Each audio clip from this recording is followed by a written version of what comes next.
आज का टॉपिक है सौरमंडल। क्वेश्चन नंबर 1 में आइए। क्वेश्चन नंबर 1 कहता है सौर प्रणाली की खोज किसने की थी। सौर प्रणाली की खोज किसने की थी? तो सौर प्रणाली की खोज किसने की थी? तो कोपरनिकस ने सौर प्रणाली की खोज की थी। क्वेश्चन नंबर 2 कह रहा है सूर्य के चारों ओर घूमने वाले खगोलीय पिंड क्या कहलाते हैं। तो सूर्य के चारों ओर जो घूमने वाले खगोलीय पिंड है उन्हें हम ग्रह कहते हैं। जैसे ग्रह में हमारे सौरमंडल में 8 ग्रह हैं। क्वेश्चन नंबर 3 कह रहा है किसी ग्रह के चारों ओर परिक्रमा करने वाले छोटे आकाशीय पिंड को क्या कहते हैं। तो छोटे आकाशीय पिंड को क्या कहते हैं? तो ग्रह की चारों ओर परिक्रमा करने वाले छोटे आकाशीय पिंड को हम उपग्रह कहते हैं। क्वेश्चन नंबर 4 में कह रहा है कि ग्रह की गति का नियम किसने प्रतिपादित किया था। ग्रह के गति का नियम किसने प्रतिपादित किया था? तो केपलर ने ग्रह के गति नियम दिया था। सौरमंडल में कुल कितने ग्रह हैं? तो सौरमंडल में कुल 8 ग्रह हैं। पहले सौरमंडल में 9 ग्रह थे जो प्लूटो को ग्रह की श्रेणी से हटा दिया गया है। क्वेश्चन नंबर 6 कह रहा है सूर्य से बढ़ते दूरी के अनुसार ग्रहों का निम्न में से कौन सा क्रम सही है। यानी सूर्य से बढ़ते दूरी के अनुसार बताना है। तो 6 का ए हो जाएगा। 6 का ए हो जाएगा। बुध सूर्य के सबसे निकट का ग्रह है, फिर उसके बाद शुक्र, फिर उसके बाद पृथ्वी, फिर उसके बाद मंगल। क्वेश्चन नंबर 7 में आइए। पृथ्वी से बढ़ती दूरी के अनुसार ग्रहों का क्रम क्या होगा। पृथ्वी से बढ़ती दूरी के अनुसार तो पृथ्वी के सबसे नज़दीक का ग्रह कौन सा है? शुक्र है। तो ऑप्शन बी और सी में देखिए, ऑप्शन बी और सी में क्या है? दोनों में शुक्र है। तो आगे देखेंगे शुक्र के बाद मंगल, बुध, बृहस्पति, इधर शुक्र के बाद बुध, मंगल, बृहस्पति। तो ऑप्शन मेरा क्या होगा? बी ऑप्शन मेरा सही होगा। ऑप्शन नंबर बी मेरा क्या होगा? सही होगा। क्वेश्चन नंबर 8 में आइए। 8 क्या कह रहा है? आकार के अनुसार, पहले सूर्य के अनुसार, फिर पृथ्वी के अनुसार, अब कह रहा है आकार के अनुसार सौरमंडल के ग्रहों को अवरोही क्रम में सजाना है। तो 8 का हो जाएगा सबसे बड़ा ग्रह क्या होता है? तो बृहस्पति सबसे बड़ा ग्रह, दूसरे सबसे बड़ा ग्रह शनि, तीसरा में अरुण, चौथा में वरुण, पांचवा में पृथ्वी, छठा में शुक्र, सात में मंगल और 8 में बुध होता है। यानी ऑप्शन नंबर मेरा ए सही है।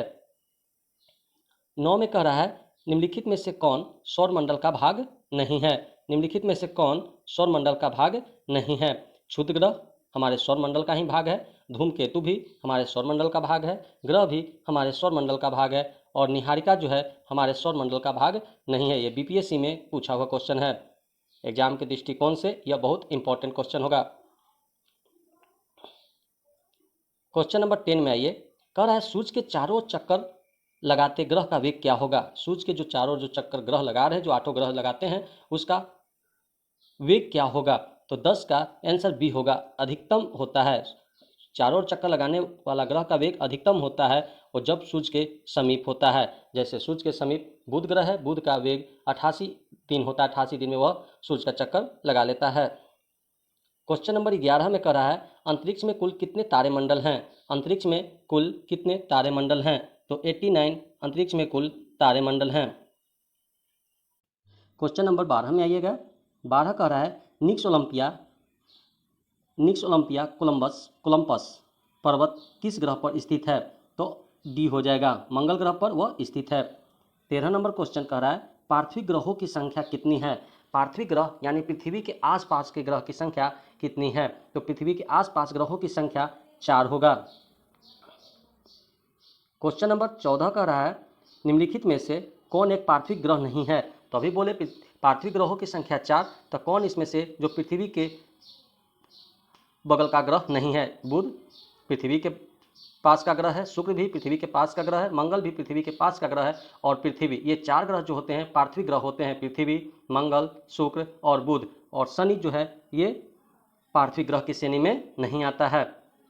क्वेश्चन नंबर 15 कह रहा है बाह्य ग्रह या बृहस्पति ग्रह, इसको जोवियन ग्रह भी कहा जाता है, ग्रहों की संख्या कितनी है? इसका भी ग्रहों की संख्या 4 होगा। बृहस्पति के सदृश ग्रहों में सम्मिलित नहीं है, जो जैसे में शनि, अरुण, वरुण, मंगल जो है ये पार्थिव ग्रह की श्रेणी में आता है, न कि बृहस्पति ग्रह की श्रेणी में, यानी मंगल आंसर होगा।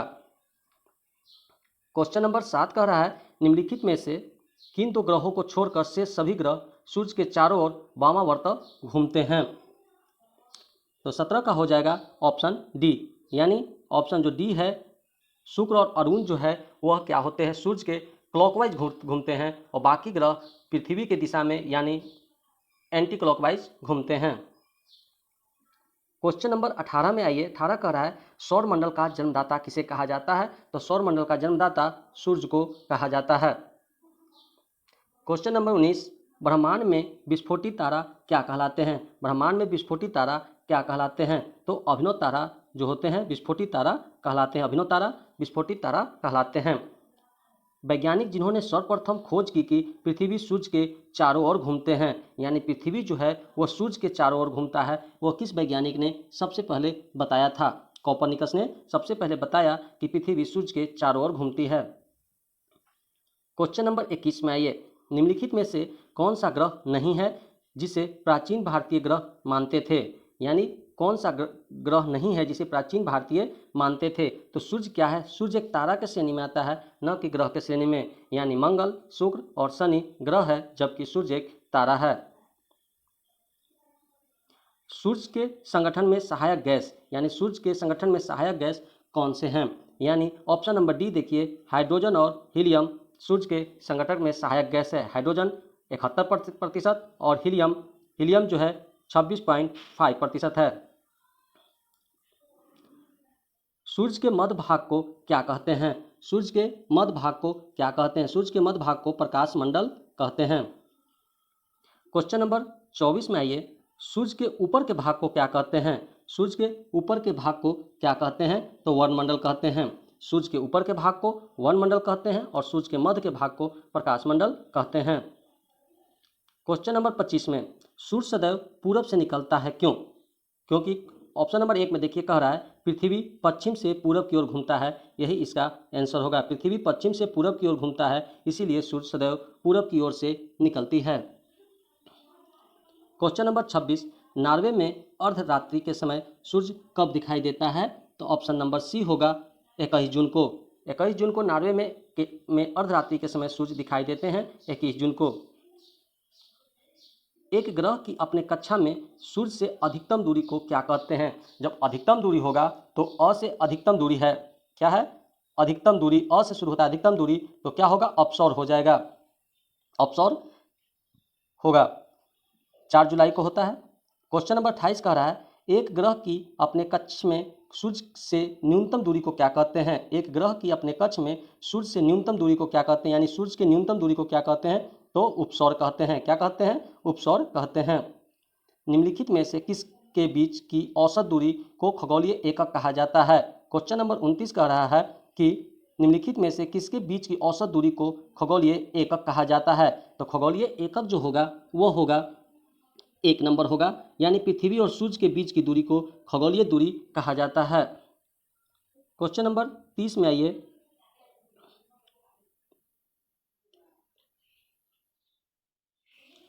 क्वेश्चन नंबर 30 कह रहा है मध्य रात्रि सूर्य का क्या अर्थ है? मध्य रात्रि सूर्य का क्या अर्थ है?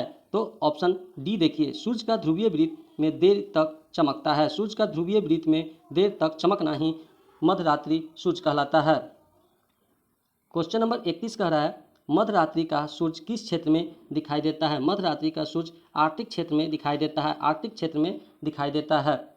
सूर्य में काला धब्बा क्या है? सूर्य में काला धब्बा क्या है? तो धब्बे के वे स्थान हैं जो प्रकाश उत्सर्जित करने में असमर्थ होते हैं, उन्हें ही सूर्य में काला धब्बा कहा जाता है।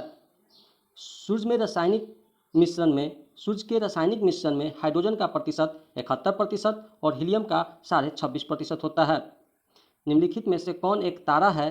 चंद्रमा एक ग्रह है, सूर्य एक ग्रह है और पृथ्वी एक ग्रह है और सूर्य क्या है? एक तारा है। सूर्य क्या है? एक तारा है।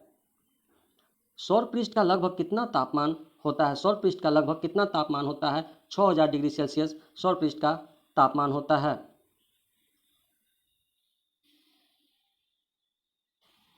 सूर्य की सतह पर हाइड्रोजन के अलावा दूसरा कौन सा अधिक मात्रा में पाया जाता है तत्व? तो हीलियम जो है 26.5% पाया जाता है। हाइड्रोजन के बाद दूसरा नंबर का गैस है। सूर्य प्रकाश धरती तक पहुंचने में कितना समय लगता है, यानी कितना मिनट लेता है? तो 8.3 सेकेंड। सूर्य के सबसे पास कौन सा ग्रह है? सूर्य के सबसे पास का ग्रह बुध है। बुध नक्षत्र एक वर्ष में कितने दिनों की संख्या, माने बुध नक्षत्र में एक वर्ष में दिनों की संख्या कितनी होती है? तो 88 होती है। 40 नंबर क्वेश्चन, किस ग्रह में चंद्रमा की तरह कलाएं होती है? यानी किस ग्रह में चंद्रमा की तरह कलाएं होती है? तो क्वेश्चन नंबर 40 है, किस ग्रह में चंद्रमा की तरह कलाएं होती हैं? तो 40 का हो जाएगा बी, बुध में चंद्रमा की तरह कलाएं होती है।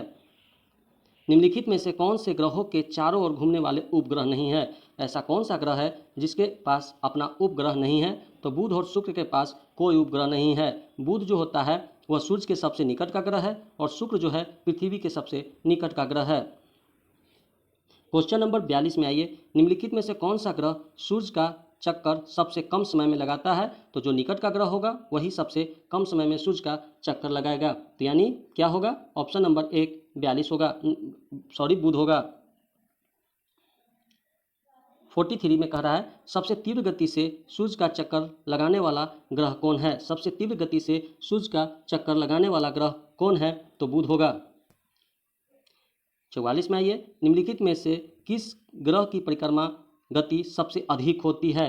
किस ग्रह की परिक्रमा गति सबसे अधिक होती है? तो बुध होती है, क्योंकि कम समय में ही चक्कर लगा लेता है। 45 में आइए, निम्नलिखित में से किस ग्रह का अक्षीय झुकाव सबसे अधिक होता है? किस ग्रह का अक्षीय झुकाव सबसे अधिक होता है? तो बुध का अक्षीय जो झुकाव होता है वह सबसे अधिक होता है। चंद्रमा के सदृश दिखाई देने वाला ग्रह कौन सा है? तो इसमें बुध होगा। जो चंद्रमा के सदृश दिखाई देने वाला ग्रह बुध है। बुध का कोई अपना उपग्रह नहीं होता है और शुक्र का भी कोई अपना उपग्रह नहीं होता है। सौरमंडल का कौन सा ग्रह लगभग पृथ्वी जितना बड़ा है? तो कौन हो जाएगा? वह शुक्र हो जाएगा। जो पृथ्वी जितना बड़ा ग्रह शुक्र है। निम्नलिखित में से किस ग्रह को पृथ्वी की बहन कहते हैं? तो शुक्र को ही पृथ्वी की बहन कहा जाता है। शुक्र होगा बी आंसर, जो पृथ्वी की बहन कहा जाता है।